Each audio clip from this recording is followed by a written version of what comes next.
Hello, friends. Welcome, welcome, welcome. Welcome to the most significant and very interesting session of how to be an effective and efficient reader. Okay, friends. So, friends, if you feel that, when you are reading, your mind is somewhere else, you cannot sustain your concentration. You read, but you take time to understand things. You cannot pace up your reading. Okay. You can read things only topics that interests you. If you belong to any of these categories, friends, this video is exclusively for you. Okay, so in this video we are going to learn not just how to be an effective reader, but at the same time, how to be an efficient reader. Okay, friends. So, ladies and gentlemen, introducing one most important strategy for people who are not avid readers, for people who are not voracious readers, and want to become one. Okay, so there is the strategy is active reading. Okay, active reading. So basically, how should you read actively? See, generally people complain that I can read only things that interest me. But if you give me some boring case studies, if you give me some boring reports, if you give me some boring comprehensions, especially students who are preparing for different competitive exams, okay, so they can crack passages only that interest them. But there are passages which has which are very philosophical, which are of philosophical nature, which comes from humanity backgrounds and etc etc. So that's where they are again caught up. Okay, so now this is a strategy which helps you to read effectively, efficiently, and at the same time it helps you reason things. Okay, so with this strategy you're not just going to improve your reading skills, but also your reasoning skills, which is very important. Okay, which is very important. Okay, so let's get started. Active reading.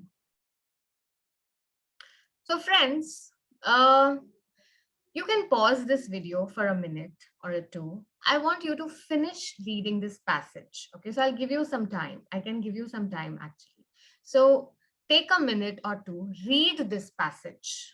Okay, try to make a summary of this passage, or just try to jot down, make notes of of your understanding about this passage. So what have you actually understood? What have you actually comprehended from this particular paragraph? It's a very small paragraph. Okay, so I want you to do it. I want you to know where are you exactly, at what stage are you exactly as a reader. Okay, and then let's elevate your standard, let's uplift your standard. So I'm pausing the video. Okay, I'm giving you all a minute to do it. Read it, make notes. If you want more than a minute, you can pause the video, but please complete this activity diligently and only then resume the video. Okay, friends, so let's begin. I give you 1 minute. Your time starts now.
Okay, friends, so I am back.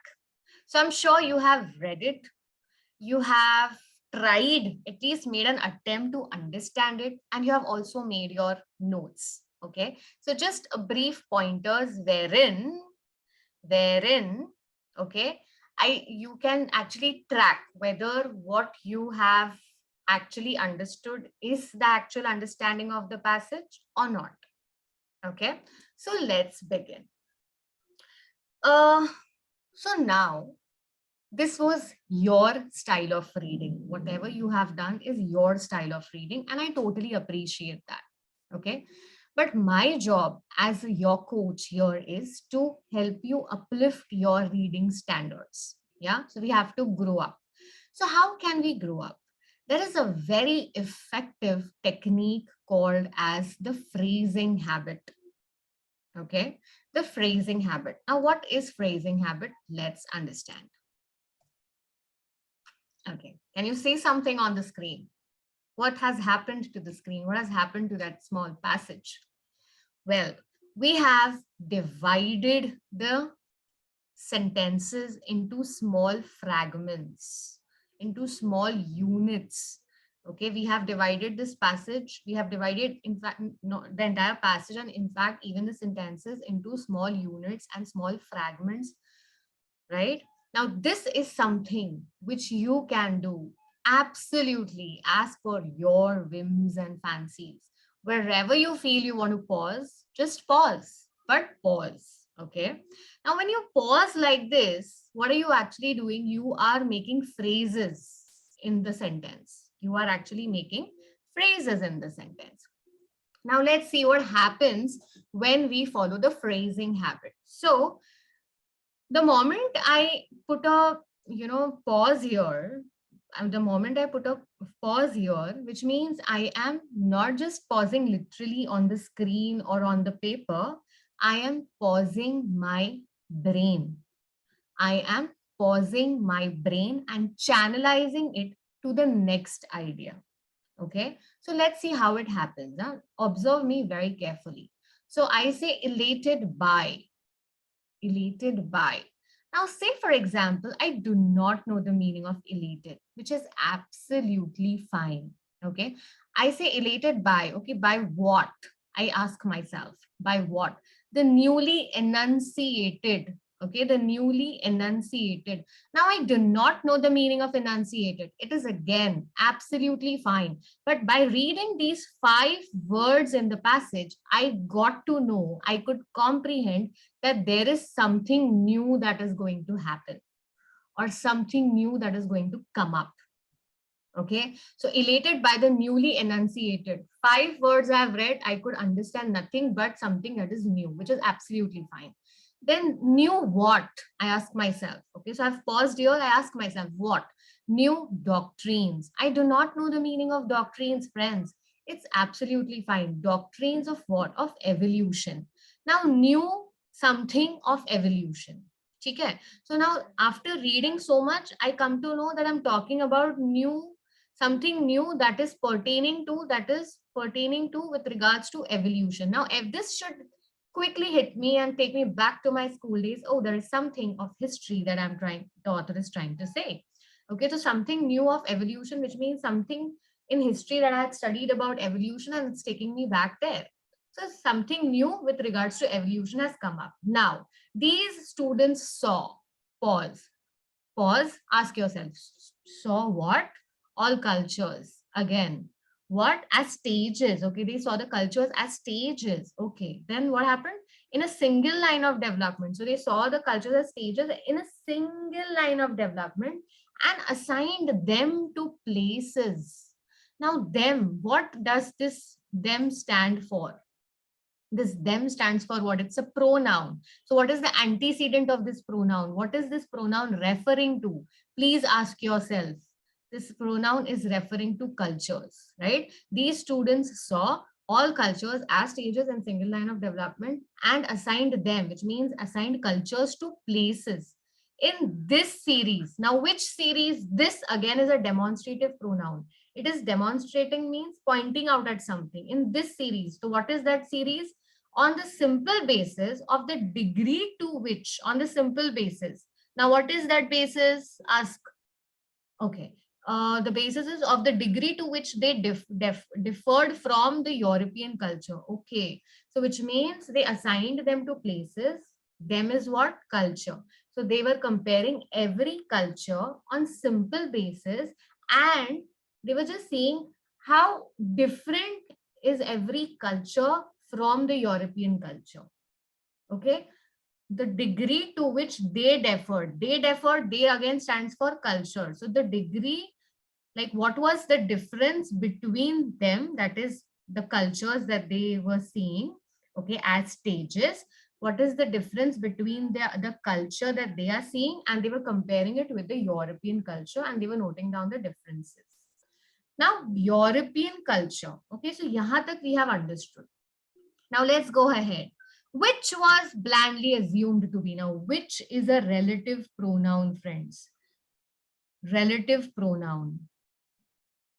Okay, now if you have read, if you have really went through subject verb agreement videos, which you should, okay, we have studied what is a relative pronoun and what does it describe. So which is describing what? Which is describing European culture. So European culture was blandly assumed to be the final and the perfect flower of the evolutionary process. Now I do not know the meaning of blandly. It's absolutely fine. What can I understand from this? That European culture was assumed to be the perfect of all the revolutionary process. Okay, so now let me just sum up the understanding of this passage. Now see, I have comprehended despite not knowing the meanings of so many words in the passage. So I did not know the meaning of elated, I did not know the meaning of enunciated, I did not know the meaning of doctrines, I did not know the meaning of blandly, and still I have derived some sense out of it. Why? Why and how could I do that? Okay, because I followed the phrasing habit. Okay, so here what is happening, we are talking something new with regards to evolution, wherein students were seeing different cultures. They saw all cultures, which means they were seeing different cultures, and they were comparing the culture with the European culture, and they were seeing how different is each culture from the European culture. And why were they comparing it from the European culture? Because European culture was assumed to be the perfect culture, the perfect flower of the evolutionary process. That's it. Despite not knowing the meaning of so many words, I could understand, I could gain some understanding of the passage, which is absolutely correct. Okay. Now, what happens when you follow this? What happens when you become an active reader and when you follow the phrasing habit?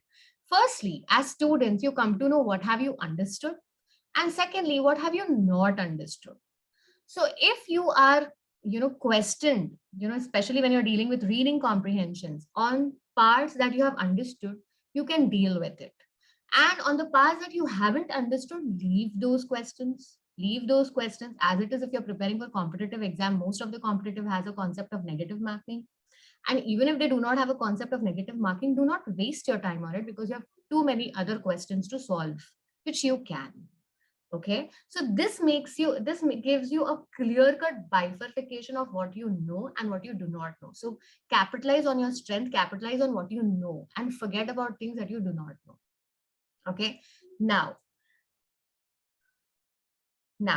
how can you derive? So elated is excited. Okay, some words that we did not discuss in the first reading, we'll discuss it now. Excited. Enunciated is explained, something that is well explained, something that is well elaborated, okay, well described. Doctrines means principles, fundamentals, rules, okay, the basics, etc. And blandly means something which is carelessly assumed, thoughtlessly assumed, blindly assumed. Okay, so now see, this is what it is. Okay, at the same time, I would say you have to increase the wealth of your vocabulary if you really want to uplift your English standards. Yeah, so you have to increase the wealth of your vocabulary. You have to get exposed to different words. Now, how are you supposed to retain new words? There are times when we learn new words, but we cannot retain them. We do not know how to use them. So please, I welcome you to my next video, wherein I'm definitely going to teach you a strategy, how to retain new words, So friends, this was about the phrasing habit. I'm sure you have liked it. Now see, when you start practicing this, This is not going to be very quick. It will take some time. But when you do it for the next 10 days consistently, 11th day will be a magic. Okay, wherein you see that you have actually paced up. You have actually paced up with your reading. Okay, you are not losing your mind anywhere else. You are actually just focusing on the data. Now, when you read, don't just read but reason. So right now, what did we do? When I was questioning every component, every unit, elated by what happened, the newly enunciated, what is new? Doctrines. I do not know doctrines, but I know evolution. So something new of evolution we are talking about. So I was also reasoning. So don't just read but also reason. With reading and reasoning, you can all tackle all the boring case studies, all the boring passages, all the boring reports. Okay, and you will not lose the grip of comprehension. You will also comprehend at the same time when you reason simultaneously. Okay, so now you tell me, friends, how did the phrasing habit help you? Okay, how did, so you read the passage bit before without knowing what the phrasing habit is. You have made your notes. Now just see how aligned, what is your understanding level. Okay, even if your understanding is congruent to the understanding that I discussed, okay, what was the time that you took? Okay, how much time did you invest in it? So how can the phrasing habit actually help you? Firstly, it breaks complex linguistic idea structures into understandable components. So what did we do? We actually broke the complicated sentence into understandable units. Okay, we broke them. Then it helps the brain to automatically link the ideas contained in one unit, in each unit, to the next and comprehend in steps. So it's not that you're reading the passage in one go and then you're trying to comprehend, oh God, what happened? I have no idea what is happening in the passage. So no, you are breaking it in understandable units, and then you're actually guiding your brain to link one idea to the other. So you're reasoning and you're comprehending step by step. Okay, and yes, when we were doing this, we were completely here, our mind was completely here, we were reasoning, our mind was reasoning, involved in reasoning, and that is why we could actually sustain our concentration. Okay, so this will help you sustain concentration while reading the text. And obviously improved concentration results in better comprehension. So if your concentration is good, good enough, you are definitely going to comprehend something. And better the comprehension, it will also help you improve the reading speed. So we just read it once, friends. We just reread it once. When we were doing the phrasing habit, there was no need for me to go back to the passage. Oh, let me understand what's happening. Let me read it again. No. Okay. So one reading, I could comprehend. My concentration was with me. I could comprehend things. And it is one reading means obviously your reading speed has improved. So now when you implement this, you'll have to start implementing it right from today. Okay, so pick up one passage, pick up one editorial, read it. Okay, pick up any entrance exams book of English, start solving comprehensions. Yeah, so that will help you be an active reader, and you will also be reasoning things well. So you can question the things at the same time. So when you implement it gradually, it may take time, but as I told you, for next 10 days, if you do it consistently, 11th day will be a wonder. Okay, so your diligence is going to help you do it. The strategy is given. So I have unveiled the strategy of being an effective and efficient reader. Okay, now you have to implement this strategy. So right now, just switch off the video, pick up something substantial, pick up something which you can start from something that interests you, read it, and become an avid reader. Okay, friends, all the biggies who have made it really big in life, what is common amongst all of them? That they all are avid readers. They all are voracious readers. So please, I welcome you to the league. So start being one right from today. Thank you.